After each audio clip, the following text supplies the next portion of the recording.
Aqui, bem-aventurados os magros. Tá brincando, vamos lá. Utilidade providencial da riqueza. Provas da riqueza e da miséria. Tudo a ver com o que a gente vai falar hoje. Gente, isso aqui não vai dar certo, mas vamos lá. Se a riqueza houvesse de constituir obstáculo absoluto à salvação dos que a possuem, conforme se poderia inferir de certas palavras de Jesus, interpretadas segundo a letra e não segundo o espírito, Deus, que a concede, teria posto nas mãos de alguns uns instrumentos de perdição, sem apelação nenhuma, ideia que repugna a razão. Sem dúvida, pelos arrastamentos a que dá causa, pelas tentações que gera e pela fascinação que exerce, a riqueza constitui uma prova muito arriscada, mais perigosa do que a miséria. É o supremo excitante do orgulho, do egoísmo e da vida sensual. É o laço mais forte que prende o homem à terra e lhe desvia do céu os pensamentos. Produz tal vertigem que muitas vezes aquele que passa da miséria à riqueza esquece de pronto a sua primeira condição. Os que com ele a partilharam, os que o ajudaram, e faz-se insensível, egoísta e vão. Tem tudo a ver com o que a gente vai falar hoje. Não se pode servir a Deus e a mamão na parte da utilidade providencial da riqueza, provas da riqueza e da miséria, tá? Vamos fazer a prece para a gente começar. Querido Mestre Jesus, querida veneranda Joana de Ângeles, agradecemos agora por estarmos aqui e pedimos para a nossa querida veneranda um pouquinho da sua consciência para que possamos internalizar os conteúdos aqui passados e nos autoconhecer. Graças a Deus. Então, gente, a Cris pediu para a gente começar a falar sobre o módulo de mudança de foco, né? Ela falou que ela começou a falar sobre mudança de foco com vocês, do para quê e do porquê das coisas e tudo mais. E isso aqui não vai dar certo. Dá, né? Assim, com a mão esquerda. Então tá. E na aula passada que eu não consegui chegar, ele deu alguma bem-aventurança, né? Ele deu os pobres pelo Espírito, certo? Não? Mas não analisou a bem-aventurança. Perfeito, então faremos isso agora, tá? Então, a gente tem que começar a ver a necessidade de mudar as crenças e valores para falar do nosso querido autoconhecimento, né? Porque aqui o que a gente mais fala é autoconhecimento. Mas a gente precisa saber o para quê e o porquê e o que é autoconhecimento, né? Porque é aquele negócio. É muito fácil. Eu gosto de me autoconhecer e ninguém sabe o que é isso. Para que vocês se autoconhecem? Para que a gente está se autoconhecendo? Resposta para boy, né? Você vai no namoro lá. Então, o que você gosta de fazer da vida? Meu objetivo é me autoconhecer. E aí? Vocês sabem o que realmente é isso? A gente fica aqui falando de ego, de sombra, de selfie e tudo mais. Mas a gente sabe para que isso? Para não sofrer? Para viver melhor? Vamos tentar ser profundos, tá? A Cris falou para eu falar de 3 parábolas, tá? Na aula passada seria uma bem-aventurança, que é a bem-aventurada. Ih, senhor. Não, mas tá bom. Bem-aventurados os pobres pelo Espírito. E eu vou falar que é pelo Espírito e não de Espírito. Por quê? Porque as pessoas normalmente eles falam bem-aventurados os pobres de espírito, sendo que essa tradução está totalmente errada, né? O Roden, nesse livro aqui, Sabedoria das Parábolas, ele fala assim, gente, não tem como ser bem-aventurados os pobres de espírito, porque senão Jesus não seria um bem-aventurado. Porque um pobre de espírito é um pobre do saber, é um pobre de intelecto, e Jesus, pelo contrário, não é assim. E aí ele fala do pobre pelo espírito, tá? Aí ela fala pra gente analisar também o óbolo da viúva, né? Que é aquela mulher que deu tudo que ela tinha, né? Ela deu até o que ela não tinha. E ela também fala pra gente analisar os bem-aventurados que são tristes, tá? Mas primeiro, vamos começar a analisar os bem-aventurados, os pobres pelo Espírito, na nossa linguagem da psicologia de Joana, e que eu amo. Em falar nisso, ela estava aqui. Agora ela está aqui. Então tá. E o Roden, né, para a gente começar a entender o que é ser pobre pelo Espírito, o Roden ele fala que ser pobre pelo Espírito é o objetivo da nossa existência. ele fala que o pobre pelo Espírito, ele está na base de todas as bem-aventuranças. Se você pegar todas as outras bem-aventuranças e analisar pelo pobre pelo Espírito, olha eu, ato falho, você vê que tudo vem do pobre pelo Espírito. Então, para a gente entender o que é ser pobre pelo Espírito, porque se é o objetivo da minha existência, eu preciso saber, né? Eu pergunto aquela pergunta mais clichê de todo o mundo, de todas as aulas do Espiritismo, que pode responder como se fala? Clichêsamente? Não, estou brincando. Clichêmente, não sei. Podem responder com respostas clichês. Se ser pobre pelo Espírito é o objetivo da nossa existência, qual é o objetivo da nossa existência? Para que estamos vivos? Fala, gente. Pode falar com clichês. Fala alto, gente. Estou no microfone aqui. Ah, para ser pobre pelo Espírito. Não, aí não vale. Tá, vou botar aqui. Evoluir. Autoconhecer. Testar a humildade. Tá, é muito grande, mas testar a humildade. Tá, vou botar humilde. Que mais? Vivenciar a caridade. Que mais, gente?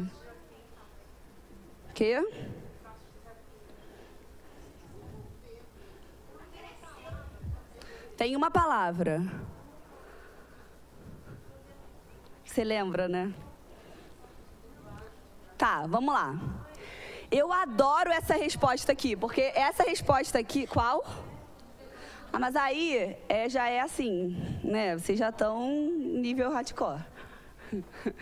Eu adoro essa resposta aqui, evoluir, né? Porque é aquela resposta do espiritismo, né? Que, vamos evoluir. E aí parece que a gente vai se transformar, sei lá, um negócio, um Pokémon, né? Um Transformers, e a gente vai evoluir. E tem outra também que... eu amei. Essa mulher? Não? Ih, gente, não. Tá, ele só é sério. Entendi.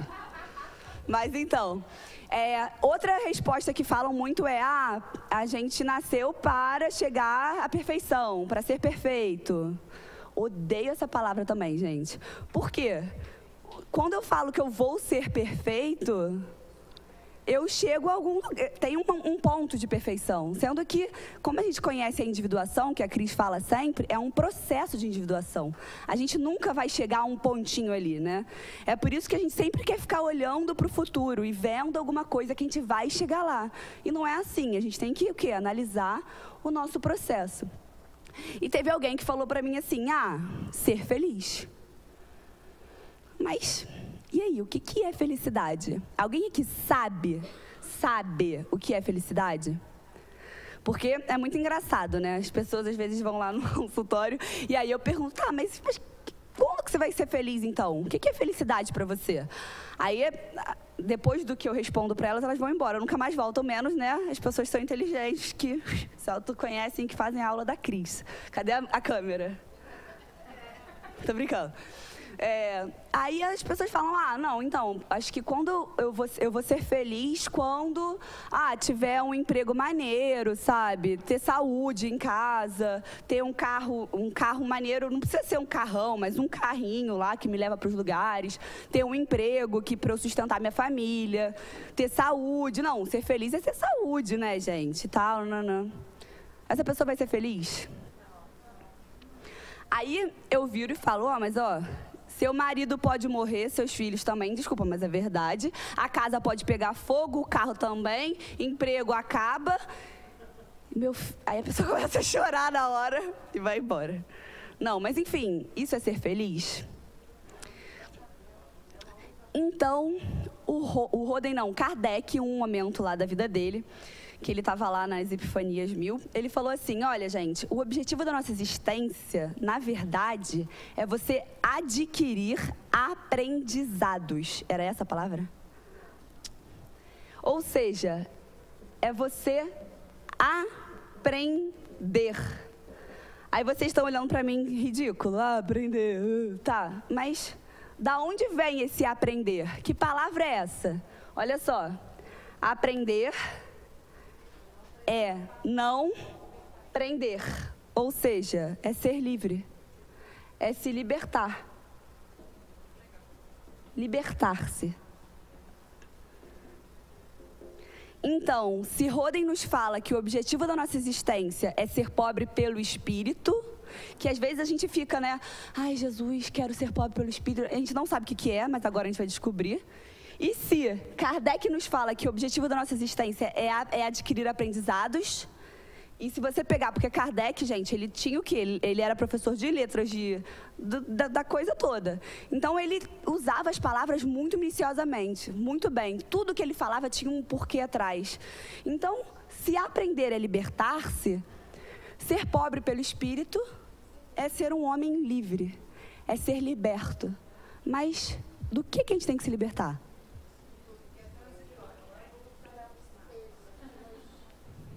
Não vou apagar, não. Tudo que a gente adquiriu desde que nasceu, vem formação de sociedade, pai, mãe, e estar ciente do próprio eu dele.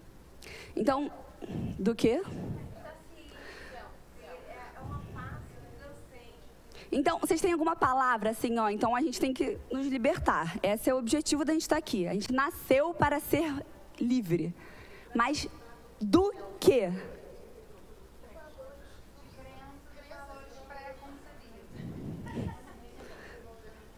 Tem gente que fala, na verdade, a gente tem um condicionamento também de falar, de achar que nós temos que nos libertar da matéria.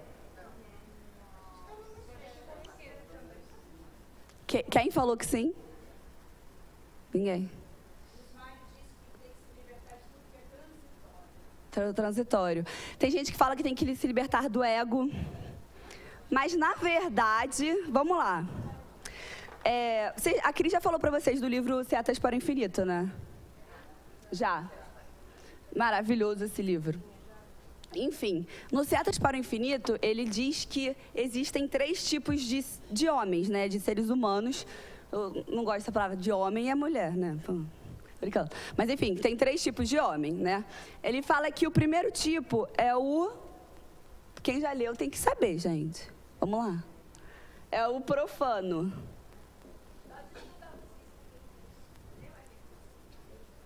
Qual? Ah, é verdade, no consultório. Ele fala que o segundo é o místico e o terceiro é o cósmico, tá? Ele fala que o homem profano é aquele homem materialista, ou seja, ele é apegado em tudo que está aqui na matéria, né? Ele vive pelo outro, porque o outro também é uma matéria na cabeça dele, e ele não sabe o porquê das coisas, ele não sabe o porquê das ideias. É aquela pessoa que você está assim, isso acontece também muito comigo, quando eu tô conversando com uma amiga minha e tal, e aí ela terminou com o namorado, aí ela vem, não, porque eu terminei, e agora eu não sei porque ele fez isso, ele fez aquilo, e começa a botar as coisas pra ele. E aí eu faço a pergunta pra ela, tá, mas você sabe por que você tá vivendo isso? Aí ela, óbvio que eu sei, porque ele fez isso e ele... Não, mas você, por quê? A pessoa não sabe. E assim, não tem como nem julgar uma questão assim. Ela não sabe, ela é profana, ela ainda está no mundo da matéria. É materialista. Ela não possui uma coisa, ela é possuído por essa coisa, né? Então, assim, esse é o mundo, é o mundano, é o profano. Sendo que ele fala também do místico. Ele diz assim, nas Setas para o Infinito, ele fala assim, o místico, ele é igualmente um escravo. Ele é tão escravo quanto o profano. Por quê? Porque o místico, ele nega o ego. Ele foge do mundo do ego. Ele quer tanto se libertar que ele não sabe do quê. Ele só sabe que ele tem que... Não posso ter o meu ego. E ele não sabe o que é o ego. E aí você vê... Vou falar. E aí você vê aquelas pessoas que ficam vendo, ai, um mosquito, e amam o mosquito, e tem aquelas questões, é mosquito, sei lá. Enfim, e que acha que está ali, e que tem que respirar, e depois vira e não sabe por que tem uma doença, e fala que é por causa de encarnação, enfim, não é, a gente vai ver, e vocês sabem também, né, já estão craques nisso há muito tempo. Então ele fala que não é se libertar da matéria e nem do ego. Ele fala que o homem livre é o homem cósmico. O homem cósmico, ele possui as coisas. Ele não é possuído por elas. O homem cósmico, ele tem aquela questão, tudo me é lícito, mas nem tudo me convém.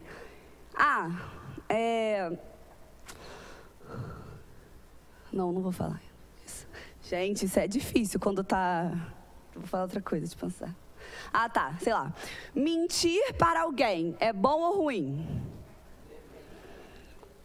Para ele, às vezes, eu acho que a Cris já deu... É horrível eu não saber o que a Cris já deu, mas tudo bem. Eu não sei se ela já deu o exemplo de quando, no mundo espiritual, um dos espíritos matou uma pessoa. Ela já deu? Exatamente. Pro místico, isso seria a pior coisa do mundo. Porque ele não sabe o que é lícito, o que convém ele. Ele só sabe que ele tem que ser alguma coisa. Ele tem que ser perfeito. Ele tem que evoluir. Então, na verdade, não é se libertar da matéria. E nem do nosso querido ego. E também não ser possuído pela matéria.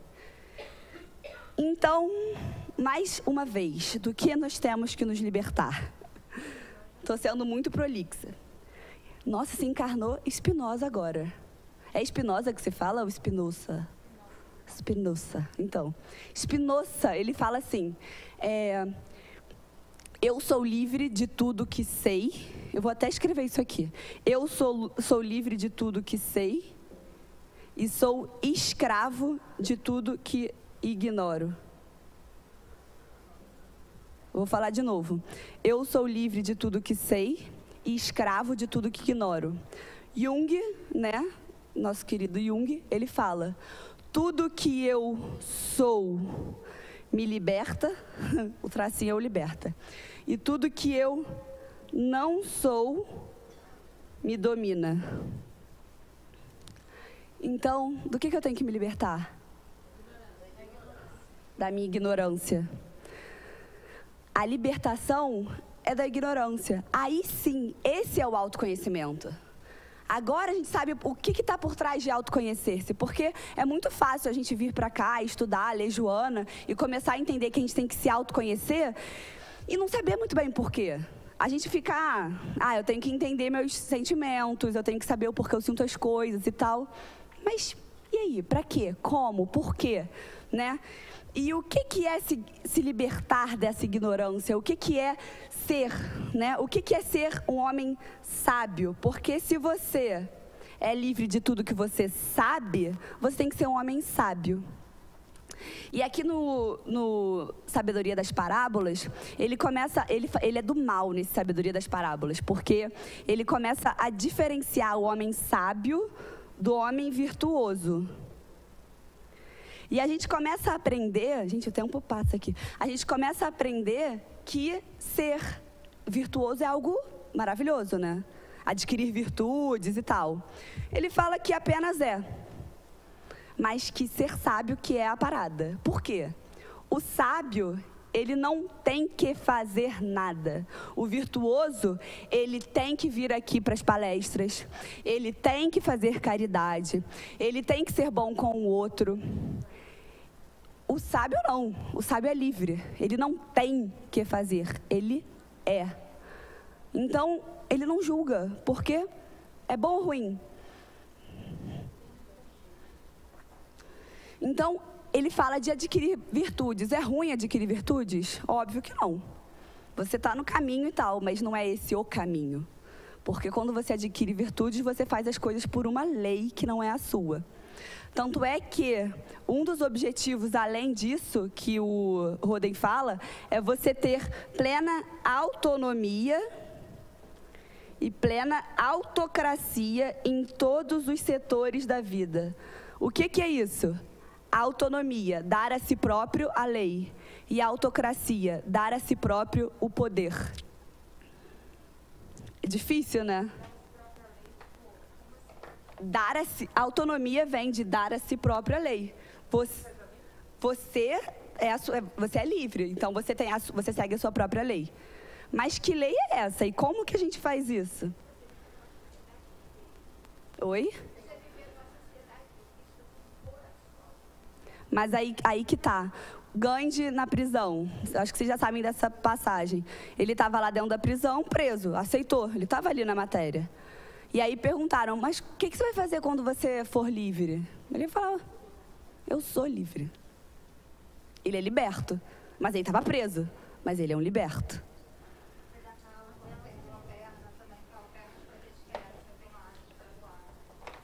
E aí, só para... Eu até marquei aqui porque eu me perco nessas coisas. Na página 150... É esse que é o Sabedoria das Parábolas, gente. É maravilhoso, porque ele pega todas as parábolas de Jesus e ele desmistifica tudo que a gente acha que é. E ele dá na cara. Ele é grosso, igual Johann Jung, sabe? É assim mesmo, vai falando. Ele é direto. E aí ele fala assim... Os pobres pelo Espírito são os que se desapegaram interiormente, ele fala, interiormente, dos bens materiais, mentais e emocionais e de toda a bagagem do velho ego. Não em virtude de um maldito dever, mas à luz de um bendito compreender. Estes são os felizardos, os realmente felizes, porque deles é o reino dos céus.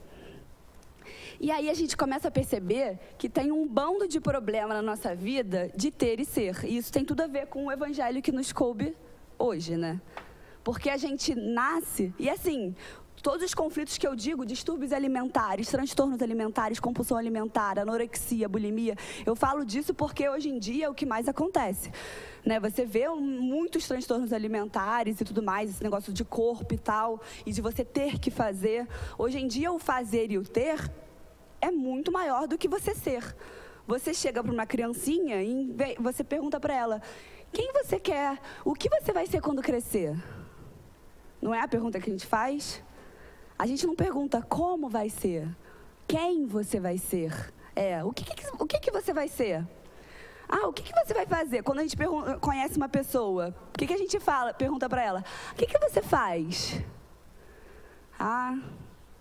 E aí a gente começa a ter inúmeros conflitos. A gente tem filho, eu não tenho ainda, né, gente? Mas eu tenho um cachorrinho, vocês viram minha foto novo, então. Ok, depois eu mostro a foto. Mas enfim, o que a gente faz com os filhos? A gente pega e todos os horários que eles têm livres, a gente bota em francês, alemão, aula de jiu-jitsu, aula de judô. Não tem problema botar para fazer coisas, mas a gente entope a pessoa para fazer. Para fazer, para um dia ter uma profissão. A gente não deixa a criança no tédio. O que é o tédio? É ele estar de encontro com ele mesmo. É o ócio. Porque aí chega mais tarde, e aí acontece o quê? Chega num domingo, sei lá, 6 horas da tarde. O que acontece num domingo, 6 horas da tarde? Letra A. Você fica deprimido. Letra B. Você fica em tédio. Letra C, você come. Ou seja, ou letra D, todas as coisas anteriores. Por quê? Porque a gente não aprendeu a ficar com a gente mesmo. E ainda mais agora, imagina nas próximas gerações que estão vivendo isso. A gente não tá, por exemplo, a gente dá um brinquedo para a criança. Aí a criança, não quer mais brincar com o brinquedo, quer fazer outra coisa. A criança tem que o tempo inteiro estar fazendo alguma coisa. E não, ela tem que aprender a ficar no tédio, dentro do quarto e começando a ver o ser. Esse é o conflito da nossa vida. Por isso que está o transtorno alimentar. Porque o que é o transtorno alimentar? Você está preenchendo o ser que você não sabe que você é. E aí começam inúmeros conflitos que a gente vai ver agora, quando a gente começar realmente a magia da aula. Se a gente... Gente, isso aqui é Se a gente começa a perceber que nós temos que nos libertar da nossa ignorância, que nós temos que ser sábios, que nós temos que ser pobres pelo Espírito, saber ser e não ter que ser, né, nos autoconhecer, eu vou perguntar essa pergunta de novo, vocês vão me tacar um estojo.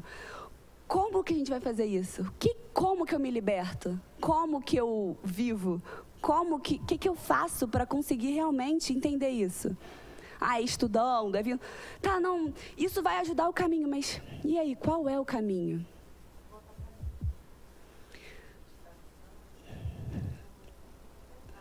primeiro, a gente tem que saber da onde vem isso, tá? Sim, com análise, com diversas coisas, mas primeiro a gente tem que saber que todo conflito, eu vou falar todo porque todo conflito vem de uma falta. Quem aborda isso muito bem é Lacan, tá?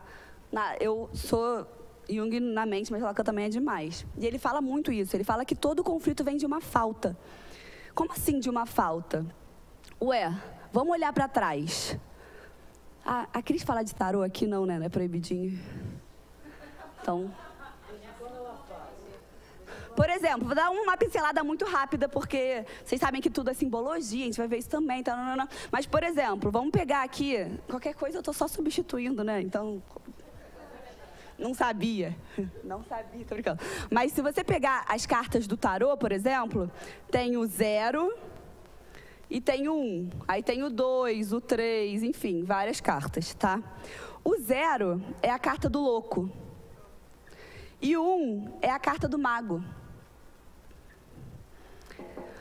Se todo conflito vem de uma falta, alguma coisa que falta aqui dentro, a gente tem que olhar para onde? Antes de querer ser alguém? Para trás. Tanto é que o mago olha para onde? O 1 está olhando para onde? Para trás, para o 0. O 1 está procurando o que lhes falta. Porque se ele não procurar o que falta, ele vai ficar o quê? Um louco. E aí ele procura o que falta a ele. Quando ele procura o que falta a ele, o número 2 é o quê? Tipo uma gravidezinha, né? Ele começa a criar coisas dele. Começa a preencher o que lhes falta, que é o 0. O 2 é a gravidez, preenche. O 3 é a carta da imperatriz. Por quê? Quando você engravida, você começa a ver o que tem dentro de você, simbologicamente.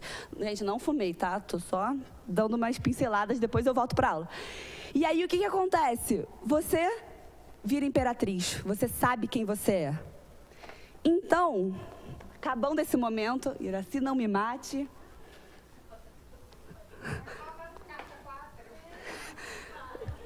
No final eu falo. Mas, ai, gente, a 4, por exemplo. Ai, meu Deus, é que eu amo essas coisas no meu... Tô até vermelha aqui. Enfim, vou falar rápido então. Ó, 1, 2, 3, 4, 0. Aqui é o louco, né? O 1 tá olhando ali, é o mago, a imperatriz. O 4 é o imperador. Por quê? Olha só. 1, 2, 3. Aí tem depois o 3, 2, 1, que eu não vou explicar agora. O 4 ele faz assim, ó. Ele é tudo. É o símbolo completo. São as 4 estações do ano. É a totalidade, tá? Mas enfim, depois a gente... Não, depois a gente fala, senão ferrou, aí eu não dou o que é para dar na aula. Mas eu vou dando uma pincelada ao longo disso, tá? Pode deixar. Mas enfim, se a gente tem que buscar o que nos falta, aonde que a gente tem que buscar isso? Mas por exemplo, o Lacan ele fala uma coisa também, ele fala que a felicidade é a busca pelo paraíso que a gente viveu, ó que loucura, a busca pelo paraíso que a gente viveu quando a gente estava no útero da mãe. Qual foi o momento mais feliz da nossa vida? Não, gente, imagina, você estava lá quentinho na barriga, comendo o que você queria não, né? Mas enfim, o que precisava, né? Estava de boa, sendo mimado, você tinha uma felicidade ali. E a gente, vocês já sabem, né? Vocês já estão aqui há um tempo, a gente tem tudo no inconsciente. Então a gente passa a vida inteira atrás desse recolhimento, desse conforto. Por isso que a gente se alimenta. Mas como a gente consegue preencher isso, tá? Eu costumo dizer que a nossa vida, ela é como se fosse uma estação de trem, tá? Aqui está o nosso trenzinho. Eu, tá? Nasci, entrei na estação de trem. Qual é a primeira estação que a gente chega? Eu sou um trenzinho, tô lá. Pá! Qual a primeira estação que eu entro? Quem falou? Mãe, a estação da mãe. Beli, você não vale.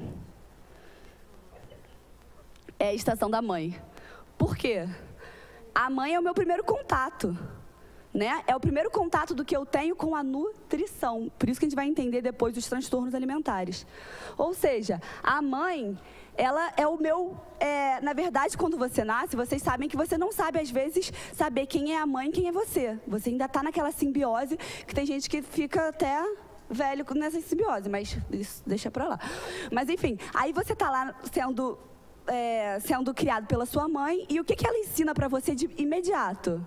A se alimentar, porque ela te dá o peito, ela te nutre. Então, é a estação que a gente pega da nutrição, né? Da vida, porque ela te dá vida, então é a estação da vida, tá? Qual é a segunda estação que o trenzinho do ego passa? O pai. Viu, pais? Vocês têm muita importância. Mas a mãe... Tô brincando. O que o pai dá para o filho? Legal, segurança. Que? Deveria.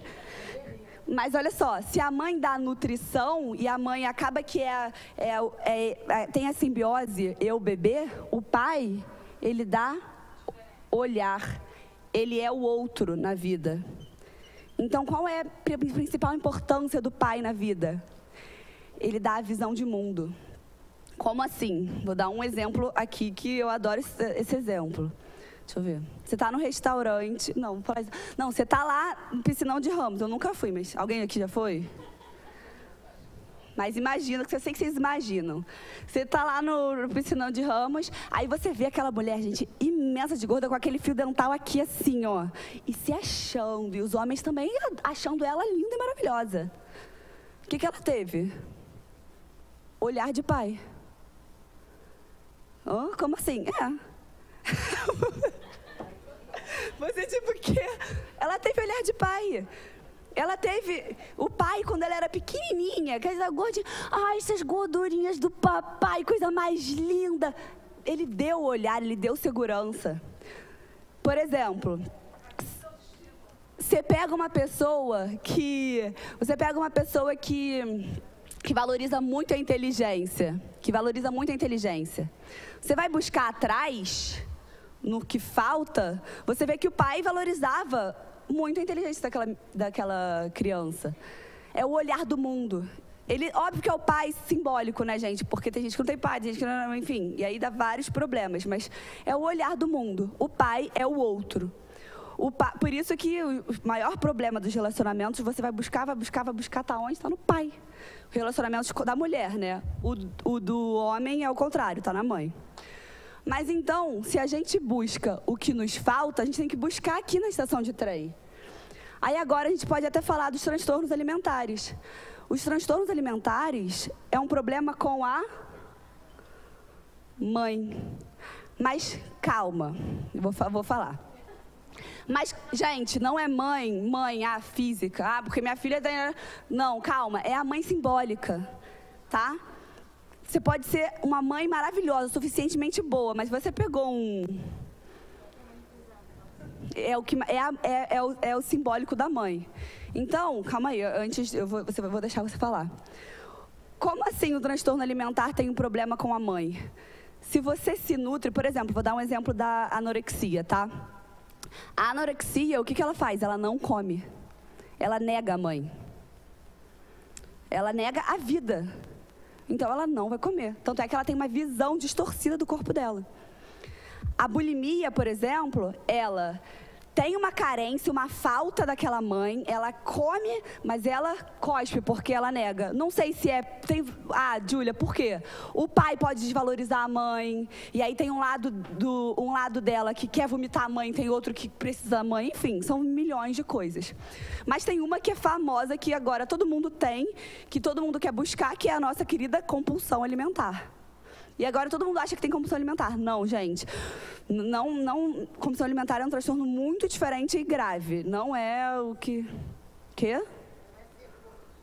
Não é querer comer besteira, essas coisas. Não é. É você chegar na cozinha à noite e querer comer o feijão gelado do congelador desesperadamente com um doce, sei lá o quê, enfim. Isso é uma compulsão alimentar. E da onde vem isso também? Isso vem da falta. De você querer preencher essa falta. Porque você quer ter as coisas e não ser as coisas. Fala. A minha dúvida é quando, por exemplo, 3 anos e a mãe vai dar aquela nutrida, né? Aquela promoção também, né? Aí depois o pai é o olhar do mundo que vai dar a autoafirmação da pessoa. Quando a mãe rejeita, ou seja, a mãe não quer muito essa criança e joga pro pai, o pai tem um acolhimento materno. Então, depende. Porque, olha só, quando a mãe rejeita, o que pode... Não, é ótimo, ele supre alguma questão, mas vai acontecer alguma coisa. Alguma coisa ali vai dar uma... Mas assim, é bom ou ruim? Não sei. Mas só que se ele supre aquilo, tudo bem. Mas como que a criança ou o adulto pode...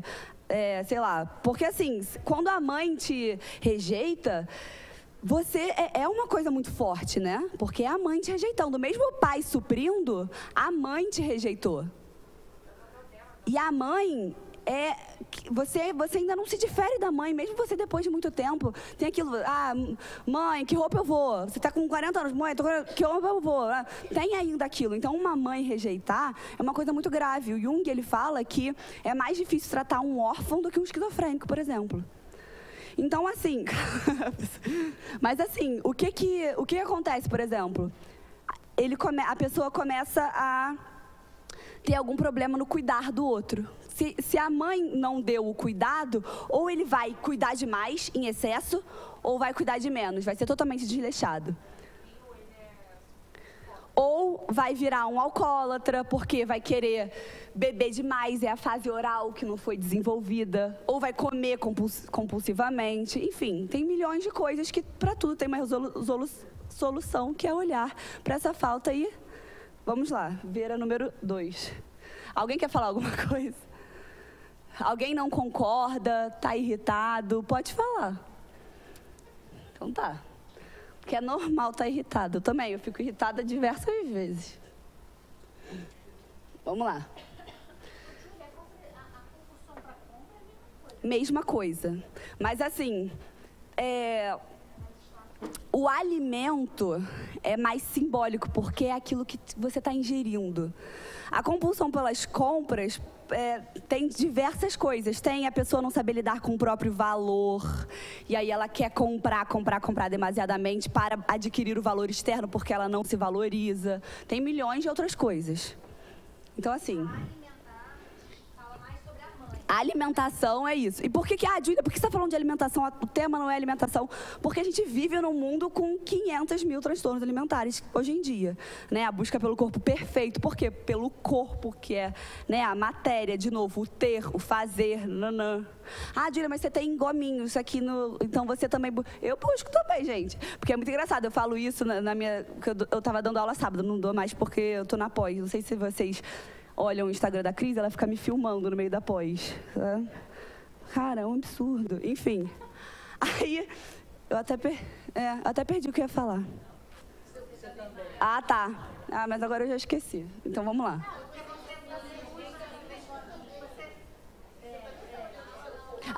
Sim. Mas só que eu esqueci o que eu ia falar disso. Então, deixa para outra hora, quando eu lembrar. Mas, enfim...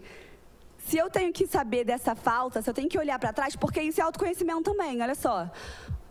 Eu sei que eu tenho uma insegurança. Sabe aquela mulher maravilhosa, mas que tem uma insegurança impressionante? Ela tem uma insegurança bizarra. Então, ela olha para trás e fala, caraca, não tive olhar de pai. Então, o que ela tem que fazer? Dentro dela, criar esse olhar de pai.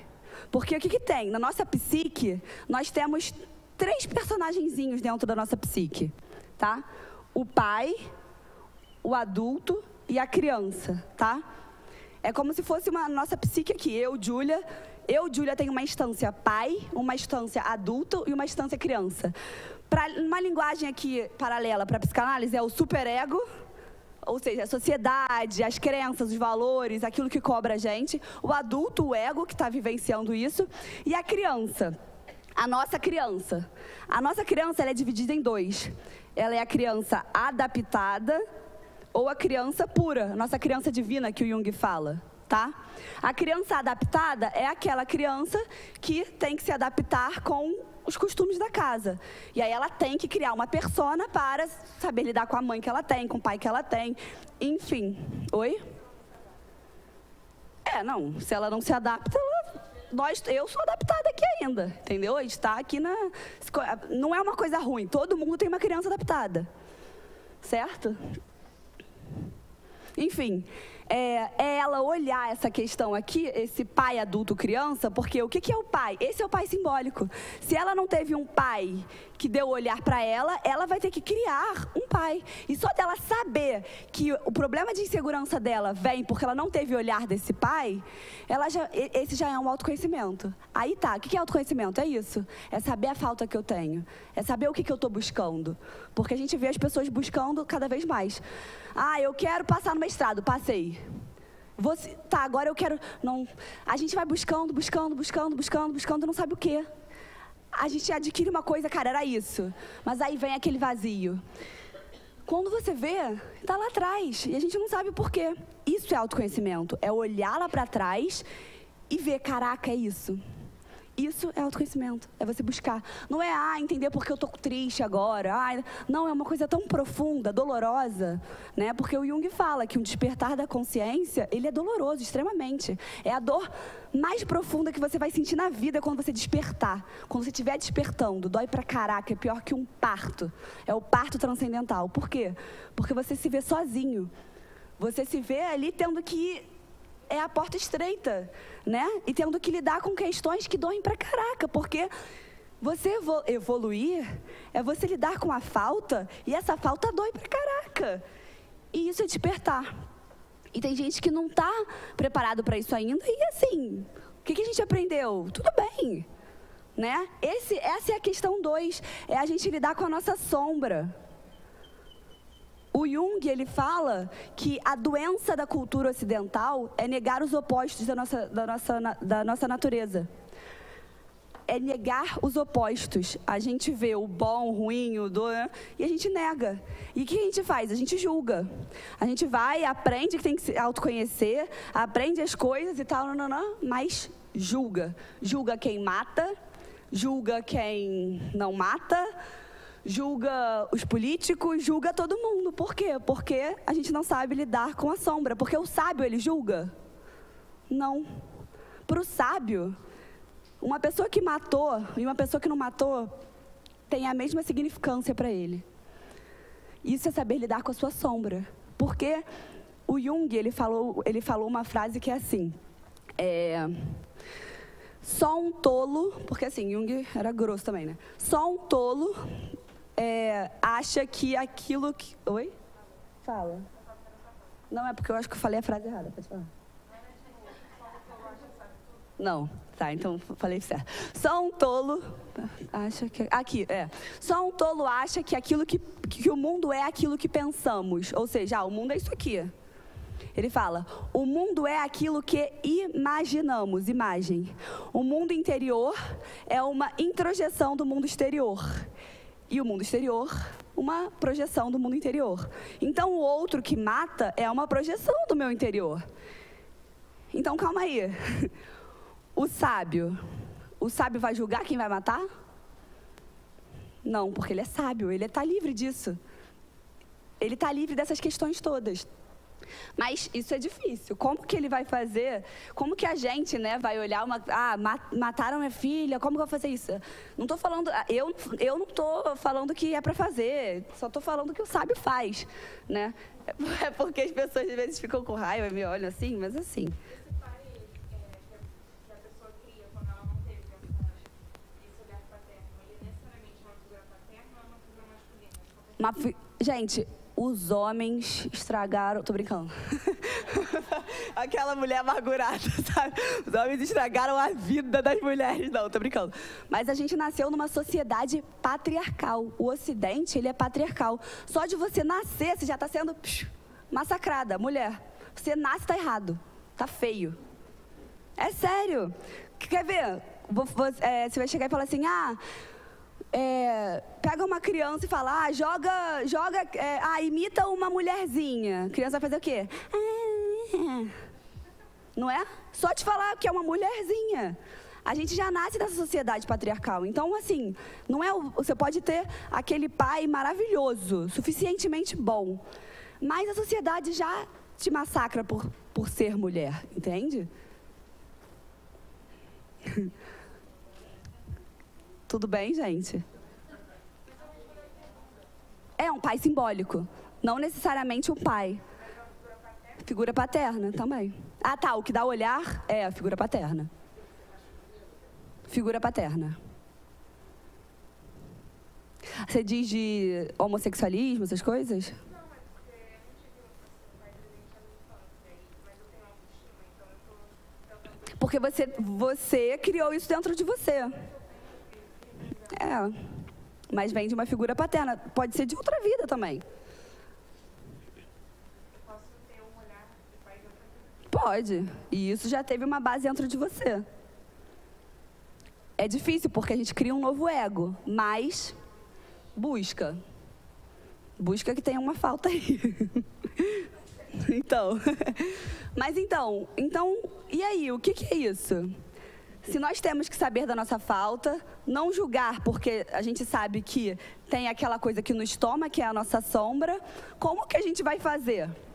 E aí vem a outra parte, magia. Eu vou até tirar essas coisas aqui para a gente falar. O nosso universo, ele fala, né? Nós sabemos disso. O universo, ele manda sinais, que nem você, quem falou foi você. Ele é simbólico. Alguém que fala alemão aqui? Sim, símbolo é uma palavra alemã, né? Vem de uma palavra alemã, que significa, eu acho que é assim, Bild. Eu não sei falar em alemão. Você sabe? Enfim. Enfim. Vem dessa palavra aqui. Isso aqui é uma imagem com um sentido. Símbolo é uma imagem com sentido. Então, se o universo é simbólico, ele tem uma razão de ser. Mas por quê? Porque Deus falou. Vamos pegar a palavra universo também? A gente já fez aqui isso aqui. O universo é o uno que se faz em versos, ou seja, o infinito que se manifesta nos finitos, calma. Ou seja, Deus que se manifesta pelas suas criaturas. É o uno, é Deus. Primeira questão do Livro dos Espíritos, que é Deus? Inteligência suprema. Então, no universo existe uma causa inteligente. Daí que vem o universo ser simbólico. Daí que vem aquele chegar aqui e falar das loucuras que acontecem do universo, no universo, dos símbolos que acontecem, e a gente fala, caraca, então eu bati o meu carro e Por quê? É a causa inteligente. É o símbolo, é a imagem com sentido. Esse é o inconsciente. Por isso que tem gente que fala que Deus é o inconsciente. Eu falo mesmo, gente. Mas enfim, é isso, é daí que vem. Esse é o símbolo, essa é a simbologia. Então, assim, o que exatamente? Porque a gente nasce do inconsciente, a gente nasce inconsciente. É como se a gente nascesse do inconsciente. Quando você está na barriga da sua mãe, você é consciente? Você é inconsciente. Exatamente. Exatamente. Então, como a gente faz isso? Júlia, estou aqui vivendo no mundo, como que eu começo a entender a simbologia das coisas? Se toda imagem tem um sentido, e se Jung fala que o mundo exterior é uma projeção do meu mundo interior, sou eu, por exemplo, o meu relacionamento. A pessoa que você casou, o que você precisa casar com essa pessoa? Qual aspecto você tem que casar? Qual aspecto você tem que integrar? Porque às vezes a gente fala, meu Deus, eu não sei o que eu tô com esse diacho do meu lado. Tem alguma coisa que prende, não tem? Às vezes você fala, eu não sei porque eu quero terminar. Isso acontece, que é uma beleza. Quero terminar. Gente, eu me sujei. Não, né? Quero terminar. Tá, mas termina. Não consigo. Não consigo, ter alguma coisa aqui dentro de mim. Eu não consigo de jeito nenhum. Mas busca. A pessoa não sabe. Por quê? Porque ela ainda não viu o aspecto que ela precisa casar. É outra simbologia. O que nele você precisa aprender, você precisa integrar. Por exemplo, falar agora uma coisa, gente, que é difícil. Quem aqui assistiu minha aula ano passado vai lembrar. Relacionamento. Essa aula foi babado, vocês assistiram. Gente, essa aula era para ser uma aula de um dia. Ela foi quanto? Não, foram 4. Foi um mês de aula. Por quê? Porque a pessoa aqui estava zicada, né? Teve até um babado, né, espiritual. O último dia de aula, você tá rindo, né? No último dia de aula, eu cheguei, então, gente, dei 4 aulas de relacionamento e tô solteira, não foi? Terminei o relacionamento de 6 anos por causa dessa bagaça dessa aula. Falo mesmo. Inclusive, a Cris, quando ela foi me dar o tema dessa aula, ela, Júlia, relacionamento, me zoando. Aí eu, mas não, acabei de arranjar o namorado, não vou terminar de novo. Tô brincando. Mas, enfim, por exemplo, o que é uma traição?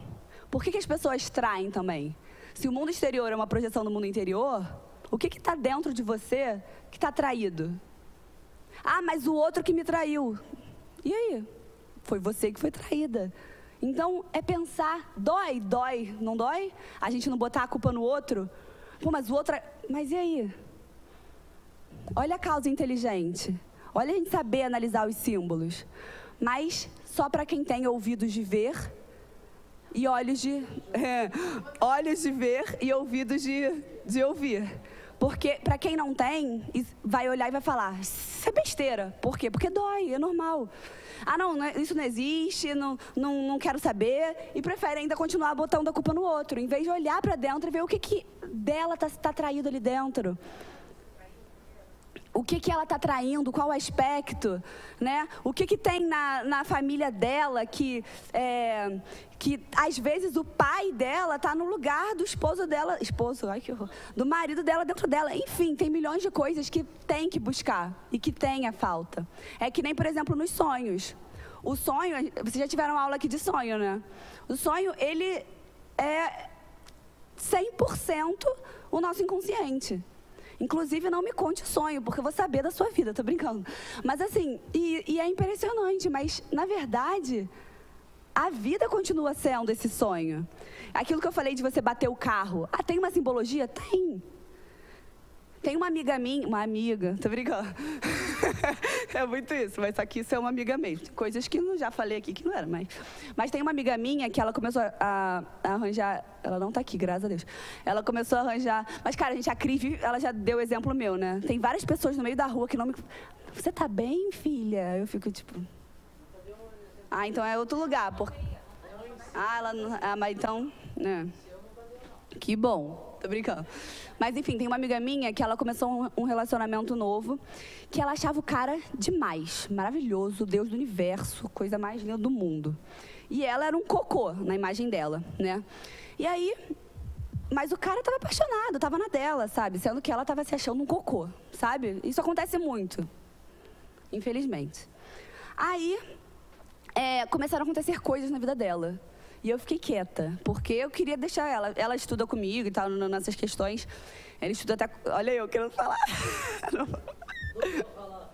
Não, tô brincando. Enfim. E aí, aí teve um dia que eu falei, cara, não é possível. Você precisa saber o que tá acontecendo na sua vida. Vamos lá? No mesmo dia, vamos ver se vocês sabem ver o universo. No mesmo dia, ela estava lá com aquelas questões, achando que o cara não queria mais ela, e não, mas era tudo a cabeça dela. Por quê? Porque você que cria as coisas, gente, tá? Depois eu falo sobre isso também. Não vai dar tempo, mas tudo bem. Mas, enfim. Ah, tem semana que vem, né? Ah, é verdade. Não, só semana que vem. Então, a passada, essa e a próxima. Não. Mas, enfim. Aí olha o que aconteceu. Ela dormiu na casa do namorado de um dia para o outro. E aí levou a carteira do namorado sem querer na bolsa. Eu juro, gente, foi sem querer. Levou sem querer na bolsa e tal. Não. Aí, caraca, tô com a carteira dele de novo. Era a 5ª vez que ela deixava a carteira dele na bolsa. Beleza.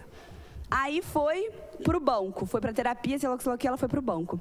Aí ela saiu do banco, foi olhar a bolsa dela, tinha perdido a carteira dela. caraca, perdi minha carteira. Foi lá, voltou, conseguiu. Tá. Aí, ela tava indo me encontrar, no caso, né? Aí ela foi me encontrar, ela bateu com um carro. Pá! Porque ela tava olhando no celular e tal, bateu o carro. Aí chegou na minha casa, desesperada, chorando e tal. Minha vida é uma merda. Tudo que acontece, tá acontecendo tudo comigo. Aí eu falei, cara, vamos lá, vamos observar. Olha ó o símbolo, olha a imagem com sentido. Primeira coisa, foi a 5ª vez que ela deixou a carteira do namorado dentro da bolsa dela. Ou seja, todo o valor dele para ela. Qual é o valor da vida dela? É ele. Segundo, ela perdeu a carteira, o próprio valor. E terceiro, ela bateu com o carro. Qual é o símbolo do carro? O carro é o que te conduz na vida. É ela que está conduzindo a vida? Ela estava perdida. Toda a energia e o valor que ela estava dando para ela era nulo. Aquela falta que ela estava tendo, ela estava preenchendo por ele. E não por ela, e não fazendo essa questão toda de autoconhecimento. Então, assim, parece loucura, mas é o símbolo, é o universo, né? E não só o universo, como as outras coisas também. Por exemplo, o corpo. A gente já está cansado de saber que o nosso corpo fala. Tem um livro fantástico, que é O Corpo como Sombra. Não é o Doença como Símbolo, essas coisas não. Esses também são ótimos, mas eu sei que vocês já devem saber, né? Tem que inovar, porque, né? Mas é O Corpo como Sombra. É um livro do Jung e do Reich. Vocês conhecem o Reich, ele é muito legal. Enfim, ele fala do corpo como sombra, por quê? A sombra que é daquilo que você não consegue ver. O corpo, ele está gritando, olha aqui o que está acontecendo. E aí mostra doença, mostra um câncer, mostra uma doença de pele. Por exemplo, uma doença de pele, o que você não está conseguindo ver? O que acontece? Ah, eu não vou falar amigo não, que isso foi eu mesmo. Ó, por exemplo, nossa, não vou falar isso não, gente. Pô, mas eu tô me expondo aqui. Mas, por exemplo, nunca tive espinha. Ai, que horror. Tô me ficando nua. Nunca tive espinha na vida, nunca tive. Aí comecei, assim, o meu primeiro relacionamento, eu tava o quê? 6 anos namorando, foi aquela coisa toda que eu terminei por causa de vocês, tá brincando? Era um gatinho, era. Aí terminei, mas eu namorava o menino desde os 15 anos, foi meu primeiro namorado, então era aquela coisa muito criança, até os 20 e poucos anos e tal. Aí depois comecei a namorar um cara 15 anos mais velho que eu. Comecei a ter espinha, gente, espinha loucamente, desesperada, espinha do nada. Aí eu, caraca, fui olhar o Doença como Símbolo, tá rindo, né? Doença como símbolo, não é, porque o doença como símbolo é aquele dicionáriozinho que você pega a doença e se ferra, porque você vê, então você fala, então, fui olhar, aí tava lá, tendo que vivenciar a sexualidade, por quê? Por quê? Tava mostrando na pele aquilo que eu não tava vendo, é o quê? Erupção, sabe? Vai, minha filha, se explode, né? Se liberta, se liberta, tô vermelha? Não. Se joga, não, enfim. Mas é isso, porque o corpo, ele mostra também. Então, tudo mostra, o outro mostra. Então, quando a gente fala dessa liberdade, é uma liberdade tão maior, é um autoconhecimento tão maior, é muito acima do, eu tô chateado com fulano, por quê? Olha esse dedo e 3 olhos. Não, é muito mais profundo. É um estado tão maior, é você olhar o outro e compreender o outro. E é compreender, e não é, eu tenho que entender. Porque é muito isso, né? Quando a gente começa a estudar, a gente se irrita e já começa, caraca, eu tenho que entender. Se irrite, sinta, vivencia, isso está vindo dentro de você. Se você não quiser se irritar, ferrou, vai pra sombra. Então vivencia, sabe? Eu tô com uma raiva, quero uma... Fica com raiva, sabe? Vai lá, entende? Calma, gente. Né? Porque aí ferrou, sai daqui, vou matar o desgraçado. É você ser livre, mas saber conduzir a sua própria vida. É que nem o que eu nem falei, que era o óbolo da viúva. Por exemplo, o óbolo da viúva é uma parábola onde ela dá tudo que ela tem. Ela sabe morrer. Olha a simbologia. saber morrer para nascer as coisas. Isso é outra coisa, é você saber morrer. Porque se você olhar os filmes de magia que tem por aí, tipo filme de terror e tal, não, calma, vou mandar ninguém fazer uma magia aqui não. Na próxima aula, eu tô brincando. Mas os filmes de terror, se vocês começarem a perceber, sempre que alguém morre e você quer ressuscitar aquela pessoa, para ressuscitar a pessoa, outra pessoa tem que morrer, não é? Você tem que... Não é, gente? Sei lá, Game of Thrones, para você ressuscitar, para aquele cara lá viver, a filhinha teve que morrer, enfim... Milhões de coisas. Então, é uma simbologia lá de filme, mas ok. Mas então, o óbolo da viúva, ela teve o conhecimento e a sabedoria de deixar coisas morrerem. Porque sempre, se você estiver numa situação onde não está tendo saída, e alguma coisa vai morrer, gente, é fato da vida. Se vai morrer, se alguém morreu, se um relacionamento morreu, qualquer coisa acabou e qualquer coisa morreu, é porque alguma coisa vai nascer. E isso é o óbolo da viúva, por exemplo. E isso é você saber ressignificar, é você saber ser pobre pelo Espírito. É você saber ter a liberdade, entendeu? E saber olhar o símbolo da vida. Eu vou, porque a gente está no horário, só ler uma parte do Despertar do Espírito. Esse livro da Joana é muito bom, eu amo, porque é uma pegada totalmente diferente dos outros livros dela. Porque Despertar do Espírito. Porque a Joana, ela acaba falando as coisas muito iguais em todos os livros. Esse livro aqui, ela fala mais de psicossíntese, ela fica mais good vibe, sabe? Mais, vamos meditar, ela é meio assim. Mas assim, para finalizar só essa aula, a Joana, ela fala assim, ó. Ela começa a falar da busca a verdade e a verdade te libertará. Aí ela fala, o que se trata disso? Aí ela diz, não se trata de uma verdade religiosa, de uma filiação doutrinária a este ou aquele grupamento de fé, de adesão a um ou a outro partido político, social, de compromisso cultural, filosófico, artístico, mas da verdade que paira acima de todos os limites estabelecidos por grupos e greys, organizações e escolas. É aquela que permanece soberana, livre de toda qualquer injunção, imposição escravagista, egóica, que proporcione a paz interior, acima da transitoriedade conflitiva de expressões que são válidas em um período e perdem o sentido noutra circunstância. Enfim, ela fala, a verdade compensa, estrutura e proporciona saúde. Porque o que é a saúde? Quem é o mentor das suas próprias células? Eu.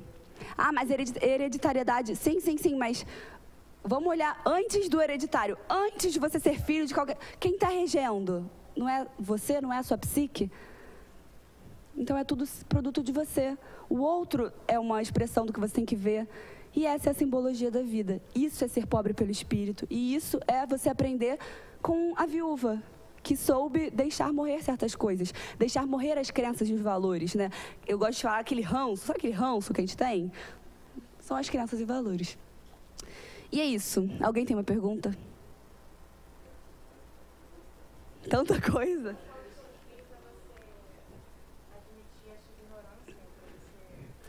Ser pobre pelo Espírito é você ser livre de ser o que você... eu vou dar um exemplo aqui.